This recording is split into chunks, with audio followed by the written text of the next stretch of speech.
दोस्तों सुल्तानगंज आए और हम ये अजगैबी नाथ बाबा के दर्शन ना करें तो ये बिल्कुल अनहोनी जैसी बात हो जाएगी। अभी फिलहाल बाबा से गंगा दूर चली गई है, तो अभी हम चलेंगे बाबा के दर्शन करेंगे। दोस्तों पिछले वीडियो में हमने आपको बाबा अजगैबीनाथ के दर्शन करवाए थे और बताया था कि इस मंदिर के बारे में हम आपको पूरी जानकारी देंगे। तो इस वीडियो में हम आपको दिखाएंगे जूना अखाड़ा के जो संरक्षक हैं उनसे हम बात करेंगे और बाबा अजगैबीनाथ मंदिर के इतिहास को जानने का प्रयास करेंगे। दोस्तों जूना अखाड़ा के संरक्षक बाबा जी ने हमें जो जानकारी दी उससे सुनकर आप भी आश्चर्यचकित हो जाएंगे। तो ये सुल्तानगंज में कैसे गंगा उत्तर वाहिनी हो जाती है इसके बारे में भी बताया गया है, तो जुड़े रहिए हमारे साथ। मंदिर पहुंचने का ये जो है प्रवेश द्वार है, आप देख सकते हैं यहाँ भगवान गणेश विराजमान है द्वारपाल के रूप में। ये हम पहुंच गए हैं बाबा के द्वार पर।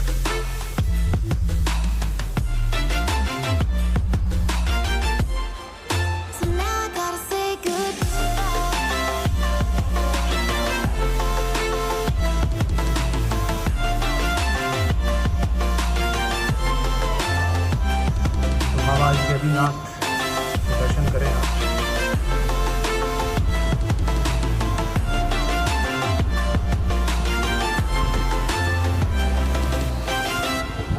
अभी हम अजगैबीनाथ मंदिर के जो संरक्षक हैं मठ उनके पास आए हैं इस मंदिर के बारे में जानने के लिए, और हमारे पास बाबा जी हैं। अभी हम उनसे जानते हैं इस मंदिर के बारे में।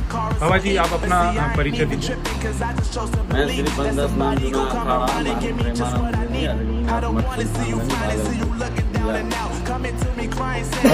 ये बहुत प्राचीन ऐतिहासिक मंदिर है और इनके जमाने से ही पहले का है। यहाँ एक बार गंगा गई थी, ये पहाड़ी टीला था।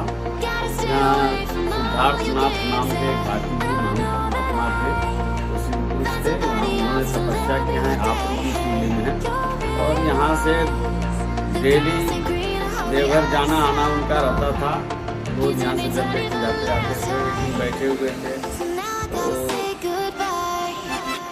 काफ़ी अपना ध्यान मुद्रा में थे और उसके बाद जो है उन्होंने थोड़ी देर के बाद देखते हैं तो गंगा का उत्पत्ति हुआ और गंगा जो है पुनः धार से उनके आई और उनका जो कमंडल पहाड़ी पर यहाँ रखा हुआ था वो कमंडल गिर गया और पानी में बहता हुआ जा रहा। उनका ध्यान टूटा, ध्यान टूटने बाद देखने से मेरा कमंडल बह गया है। तो उन्होंने पहले के ऋषि लोग बहुत क्रोधित गुस्सा भी होता था, उन्होंने गुस्से में आए और गंगा को पान कर गए, यानी पी गए। जो हाथ दोनों ऐसे जोड़े और अपना पी गए। पीने के बाद जो है बहुत वर्षों की क्रिया, तमाम जो है भागीरथ वगैरह और तमाम रामचंद्र जी भी आए, दशरथ भी आए, सब लोग आए। बड़े संघर्ष, बड़े ऋषि मुनि, तो ये शंकर जी भी तपस्या किया, उन्होंने आग्रह किया। तो उन्होंने क्या किया कि अपने जंघे से चीड़ करके गंगा को उत्पन्न किया। उन्होंने सोचा कि अब हम मुंह से पीते हैं तो गंगा अशुद्ध हो जाती है, नीचे के गुदा से जाता है तो गंगा अशुद्ध हो जाती है। उन्होंने क्या किया, जंघा चीर करके और गंगा को उत्तर दिशा में फेंक दिया। तो इसीलिए यहाँ उत्तर वाहिनी गंगा भी कही जाती है। तो उसके लेकर के उसी दिन से जहानी मुनि के नाम से ये गंगा उत्पन्न हो गई और जहानी गंगा के उत्तर दिशा की तरफ, और भारत में दो जगह ही उत्तर दिशा की गंगा बहती है, जो एक काशी में है और एक बिहार में। और इस तरीके से तमाम बहुत से जो है बड़े बड़े ऋषि मुनि हुए जो गंगा के पानी से घी बना देना, पूरी बना देना, जिसका काम मनोकामना, इस मंदिर का नाम रखा गया है मनोकामना शिवलिंग के नाम से प्रसिद्ध है। वैसे नाम अजगैबीनाथ मठ है, लेकिन जो शिव पिंडी है उसका मनोकामना शिवलिंग के नाम से जानते हैं। और ये हिंदुस्तान में कहीं भी देश भारत में अपना दो नाम से शिवलिंग नहीं होगा, लेकिन ये दो नामों से पूजा जाता है। एक वैद्यनाथ के नाम से भी पूजा जाता है और एक अजगैबीनाथ के नाम से भी पूजा जाता है। जो दो संत यहाँ थे, एक केदारनाथ, एक सिद्धार्थनाथ का थे, ये दोनोों संत यहाँ से डेली जल लेके जाया आया करते थे। तो उन्होंने बाबा वैद्यनाथ यहाँ दर्शन दिए। बोले आज ब्राह्मण के वेश में लोग विश्वास, बोले नहीं ये जल जो है रखा हुआ है, हम बाबा को ले जाएंगे और वहाँ चढ़ाते हैं। तो नहीं माने, फिर उन्होंने बाबा ने अपना दर्शन दिया भोलेनाथ ने।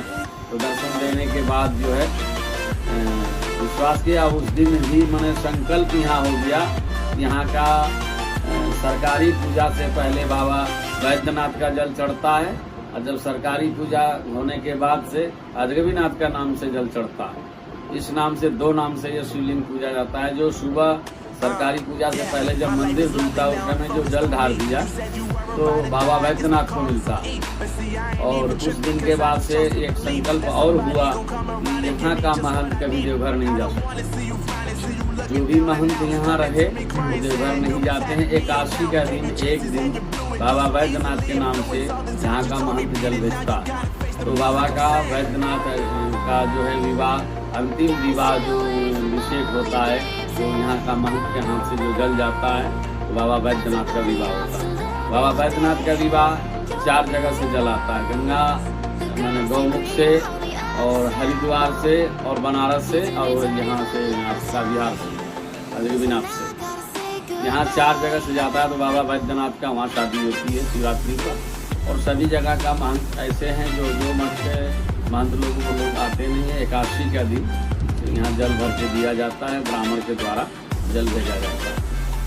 और इस तरीके से तमाम जो है यहाँ लोगों का मनोकामना पूर्ण होता है। जो भी आता है मनोकामना, शिवलिंग है, नौकरी है, चाकरी है, बहुत से काम है। जो बाल बच्चे औलाद भी नहीं होता है, अगर वो 40 दिन हैं बढ़िया से मेहनत करके अगर बाबा पर जल ढार दिया तो उसको मनोकामना पूर्ण होता है।